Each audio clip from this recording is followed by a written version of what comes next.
YouTube Originals. Words appear. A Jake Roper production.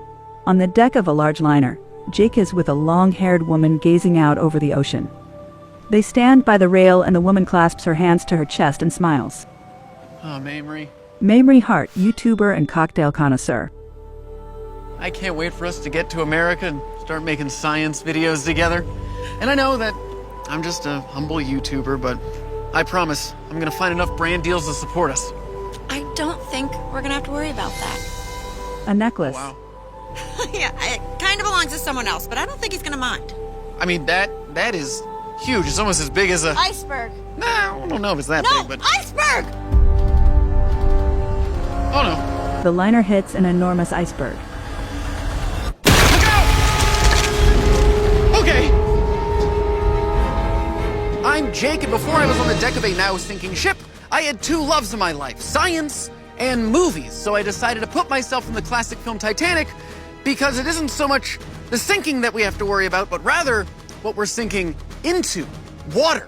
So I want to explore that, specifically buoyancy and how it works and also how it doesn't, and find out if you could survive jumping into the ocean from a ship of this height. And the effects of hypothermia in extremely cold water. I can't feel my hands anymore. Could you survive Titanic? Well, we know that people did because of lifeboats and rescue teams and also history. And we also know that people died, really terribly. But that's neither here nor there. Could you survive the movie Titanic? Words crash in. Could you survive the movies? Titanic. Jake strolls on the deck. What a crazy 30 hours it's been. I met the love of my life, a young upper crust woman who somehow fell for me, a simple YouTuber, and I taught her science and she taught me how to love. But all of that will be for nothing if we can't find a way to survive this sinking ship, which, if history repeats itself, should be underwater in about, 2 hours and 35 minutes. Hold on, I specifically booked a ticket on this ship because they said it was unsinkable.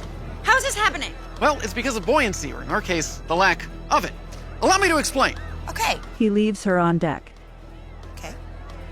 We know that water is made up of two elements, hydrogen and oxygen. But what does that have to do with holding up a massive 52,000-ton ship? Well, the polar bond between hydrogen and oxygen atoms is what's responsible for water's density. That is, how closely packed together the molecules are. And that density is what leads to buoyancy.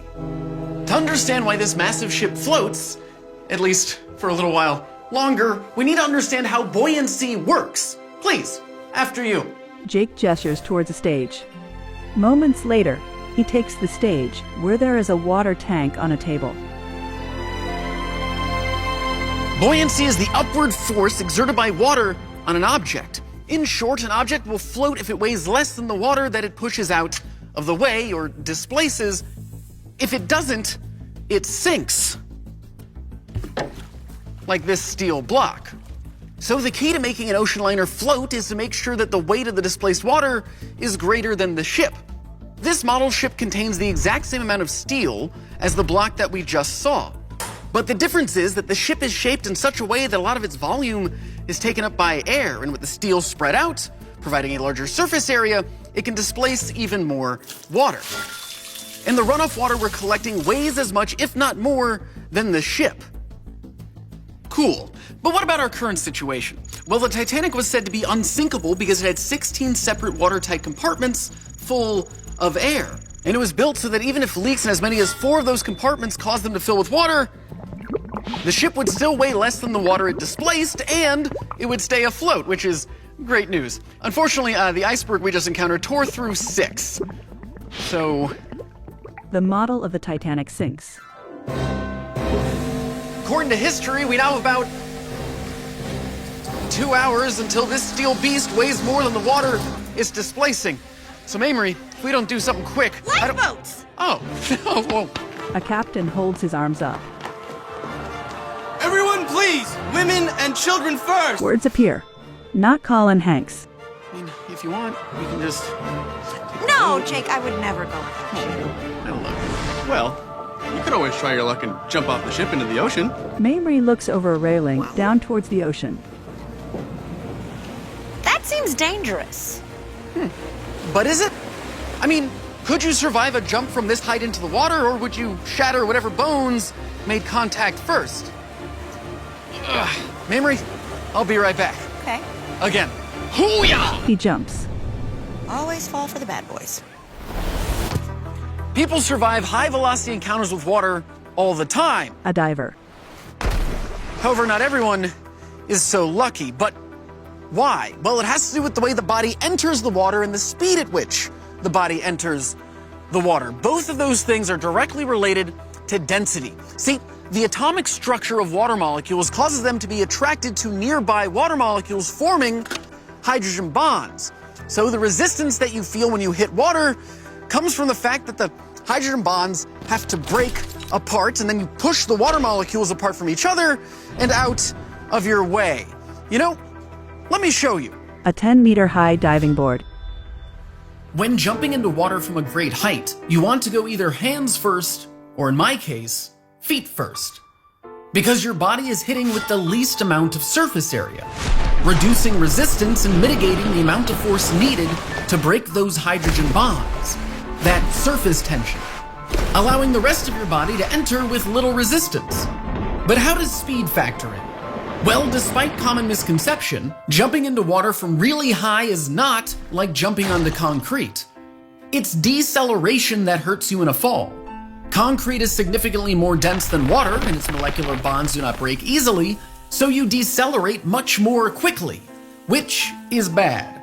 On the other hand, the hydrogen bonds of water are always breaking and reforming, which means pushing them apart when you dive in isn't too tough. Now, while jumping from 10 meters feet first still hurts a bit on impact, it won't be fatal, assuming proper form. But if you spread it across your body with, say, a belly flop, ow. That was from only 1 meter high, and it still really hurt. If you did that from 10 meters, you'd be severely injured.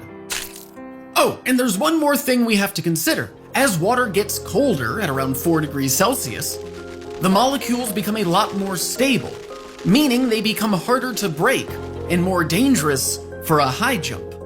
And that's what is happening to the water surrounding our sinking ship. So... Mamrie. I'm coming with you, Jake! We will always be together! Jake arrives back. You know, those hydrogen bonds would not be forgiving to our bodies. Oh, we might survive the fall. It is real cold in that water. So probably should have another plan. Jake looks down at his pocket watch, showing concern. Only about an hour and a half left till she sinks. Mamrie? Mamrie! Mamrie! Oh, no. Okay, you know how I told you that the necklace isn't technically mine? Yeah. Well, that's my fiancé. Well, my ex-fiancé, but he does not look happy. Who?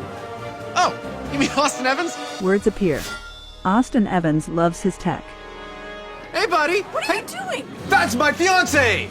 And my necklace? Austin pulls a gun. Ooh, he's got a gun. We should... Yep. They run. You know, the movie taught me that we need to run to the stern and ride this puppy down just like an elevator. Okay. And actually, that worked. The Titanic's chief baker did just that. Rode it down, stepped off into the water, and survived. He said that he didn't get his hair wet. Hey, you! Give me back my fiancé and necklace! Mamrie, I'm coming! Jake flees from Austin. Jake! Oh, this is where I drew you like one of your French girls. Jake poses. Draw me like one of my French girls. She sketches him. Okay, we don't have time for a flashback, all right? Water doesn't care about narrative or love. Water's just gonna fill this thing until the weight of the ship exceeds the weight of the water it's displacing. Oh, and also, your dude's chasing us with a gun. That is a good point. Okay, let's just keep going. They run down a corridor, chased by Austin, who's wearing a tuxedo and still holding onto his pistol. Jake and Mamrie reach a carpeted stairway and come to a halt, as Jake bends over, trying to catch his breath. I think we lost your fiancé. Over here! Help! Oh no, Mamrie, we gotta help her. Okay. It's been 2 hours since the ship hit the icebergs, so by now the 6 compartments that were compromised are 70% full of water, which means we're losing buoyant force fast. Please, hurry. It's getting cold. Yeah, hold on. Woo! That third class woman is right. The water is ridiculously cold. Why is that? Good question. The air temperature is probably pretty close to the water temperature by now. So why do our feet feel in the water so much colder than the rest of our bodies? What is it about cold water that is so much harder to survive than cold air? If you've ever been in a sauna, the 90 degrees Celsius air feels hot, but bearable. Some might even say enjoyable. Now, stick your hand in 90 degrees Celsius water and you're headed to the hospital. Why? Well, it's related to conductivity. That is the passing of energy from one medium to another. When objects of differing temperatures come in contact, they will eventually reach thermal equilibrium through conductivity. And since water is denser than air, that equilibrium happens much more quickly. Because when you're in contact with water, there are a lot more molecules close to you that can transfer heat. This leads to hypothermia if your core temperature reaches 35 degrees Celsius. Which is not great if you're stuck in the ocean after surviving a sinking boat. So to show how and why this works, I'm going to submerge myself in this pool, which is at 4 degrees centigrade. That's about 6 degrees warmer than the waters the Titanic went down in, and this is due to my safety, but the process of heat transfer should be exactly the same. But what are we expecting to see? Well, earlier today I swallowed a sensor that will allow us to monitor my core temperature. I'll also continuously check my cognitive ability. Name an object that is green. Sloths. They can be green because they grow algae. It's the only mammal to do so. And motor skills, as severe heat loss has a detrimental effect on both. All this to say, do not try this at home, do not try this at work, do not try this. Okay, let's make me hypothermic. Jake climbs a ladder up towards the ice-cold pool. All right, jump on in, eh? Oh, sweet Beethoven's Ghost. That is cold. Using a thermal camera, we can see the extreme differences in temperature, with the near-freezing water represented in darker color values. Of course, your body doesn't give up without a fight, and as the heat transfers from your body to the water, your body burns excess fat to try and keep itself at the right temperature and avoid freezing to death, which is good. Ooh, there's the shivers. At 4 minutes, I had the first test of motor skills and cognitive ability. Come on. Come on. Okay. I don't think I'm gonna beat my record. Trembling, he puts pegs into holes in a board. Hey, oh, yeah, thank you. How many seconds? 28, that's not too bad. Now, what were you doing at 10 a.m. this morning? Oh, I was filming here, not in the pool, so. Where were you on Thanksgiving? I was in Los Angeles, eating. Grab the thermometer, tell me what the water temperature is. Your finger in the black. Jake's temperature is checked. 2 degrees Celsius. Oh, I was told it would be 4 degrees. And then something really strange happened. I disassociated from my body and no longer felt present or in control. I can't feel my hands anymore. They just feel like cold objects, but don't seem to have a visual shape in my head if I'm not looking at them. I can't feel my toes either. I have legs. I forgot about them. I have legs. Oh, but I can't really feel them. I even thought I would be warmer if I took off all my clothes. That's known as paradoxical undressing, a major and common mistake experienced by those going through hypothermia. At this point, the chair was the only thing keeping me from drowning. 20 minutes. Elapsed time 20 minutes. Words appear. Can you try and tread water with your arms? Jake tries, but is shivering uncontrollably. It's really, like, I would be sunk. I'd be at the bottom of the ocean, and it would be great, because it'd be better than this. I can't even grab the thing. Oh my goodness. Jake struggles to pick up the pegs for the dexterity test. His hands shake violently. Lucas, no. He puts a peg in and says, yeah. That was one of them. That feels great. Where am I going? I'm floating. Where am I going? I'm floating. I think it's because I'm putting all my effort into this. I forgot to try and put my legs down. He shivers uncontrollably as he continues the task. 3, yeah. Jake's core temperature is measured. 35.9 degrees centigrade. Oh, what did it say, Dave? That's it. His core temperature is no longer safe. Pull him out. Come on, Jake, let's roll, brother. Jake unsteadily approaches the small ladder. All right, Tails, come on. The thermal camera shows that my exterior reached thermal equilibrium with the water. But thankfully, I got out before my core temp dropped to 35 degrees Celsius. So I avoided becoming fully hypothermic. Barely. Silver lining, I was fed Mexican food while cocooned in a sleeping bag waiting for my body temperature to rise. So that was nice. Ah, that was horrible. I would have wished that on my worst enemy. You saved that woman? Jake, the ship is sinking, and you were gone for 25 minutes. Oh no. Come on, we gotta go. The ship sinks diagonally into the waters. Okay, we made it to the stern. Now, where do we go to write it down? Whoa, relax. What? Oh, well, we got, about 10 minutes until the ship breaks in half, and then the stern will sink. What? Oh, wait, did I not mention the whole ship breaking in half part? No. But if we do have 10 minutes, then maybe I could get my flashback, comprised entirely of famous scenes from this movie. For you, anything. Flashbacks of Jake and Mamrie pretending to be in the Titanic movie. They dine in the Titanic restaurant and flirt. They dance and spin around together. Mamrie stands at the prow of the liner, spreading her arms open wide, pretending to be Kate Winslet, with Jake behind her. Austin disturbs their reverie. I just love a good love story. I will give you both my blessing. Hopefully you live a long and happy life together that doesn't get abruptly cut short when one of you, most likely Jake, drowns and falls to the bottom of the ocean. Well, bye. Austin goes. That was, really specific. My baby! Did he just steal your baby? The liner breaks apart in the middle. Okay, this is when we ride the ship down. Jake, tell me we're gonna be okay. I wish I could, but that's for the water to decide. The ship starts to sink vertically into the sea under the jet black sky. Jake and Mamrie both enter the churning and foaming water. Later, Mamrie floats on a door.